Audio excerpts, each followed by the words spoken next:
I thought I'd share a few tips on how to replace the rear brakes on the 911 Carrera 1987 in this case. Um, what happens over time is, in this case, this car's 33 years old. Things start disintegrating, obviously. You have to replace the brakes. This is about 114,000 miles on this car. And so you get in there and things are a little stuck, a little rusted perhaps.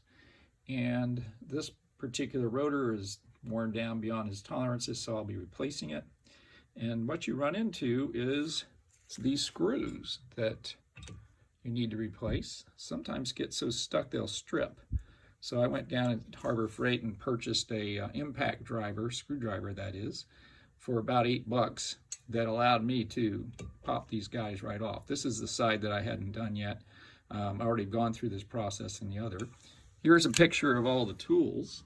I had a hammer, I had the impact driver, a large screwdriver, a small screwdriver, a 13 millimeter socket, as well as a wrench, a pair of needle nose pliers, and more importantly than anything else, a valve spring compressor, which you can replace with, I don't know, anything that will compress springs. This one had adjustable ends so that you can make it match what I'll show you in a little bit, the retainers that are underneath the disc. So anyway, you go ahead and whack this screw a couple of times with your impact driver, and that'll come loose, as opposed to stripping it out with just a regular screwdriver. So I did that. Had to spend about an hour driving across town to get this impact driver, but it was worth every penny. And boom, now I can take this old disc off. There it is. All right, so I've actually already done all this. I just wanted to show you that impact driver piece. But this is going to be your biggest problem. That is the retaining clip for the pads, excuse me, the shoes. This shoe was so degraded that it had started to fall apart. See, there's only a little bit of actual pad. It's thick enough, but it just fallen off or down to just metal. So clearly this needed to be replaced. Yeah, that's not the best plan right there. So yeah, it's certainly, if you get into the back, you're going to have to replace these. The trickiest part about it all was, like I said, this. And the problem is because it's behind this. So you can't get to it from directly with any kind of pair of pliers. You're at an angle, and you've got to twist this little pin in the middle 90 degrees to be able to pull it out through the back.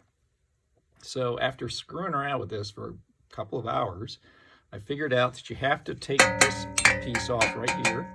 There's 3 bolts, one here and a couple over here. Where is it?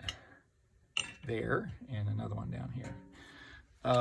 Once you take that off, you can get access to the back side with, well, tip number 2, the valve spring compressor.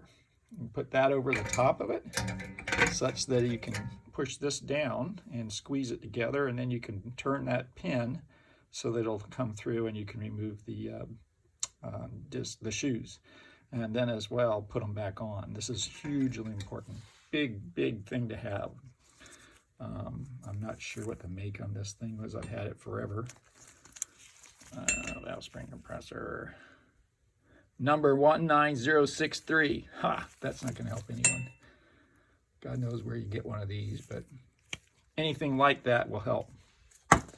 Okay, so once you do that, you can put those, after fiddling around with springs in the normal fashion, if you've ever replaced shoes, that's what you'll get. And now you can throw on your new one. Dun, da, da. You got to make sure that your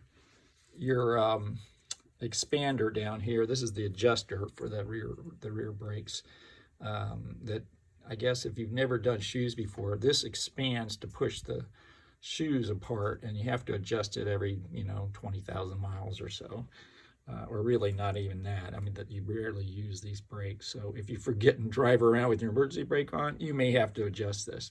You'll have to adjust it right after you put these on.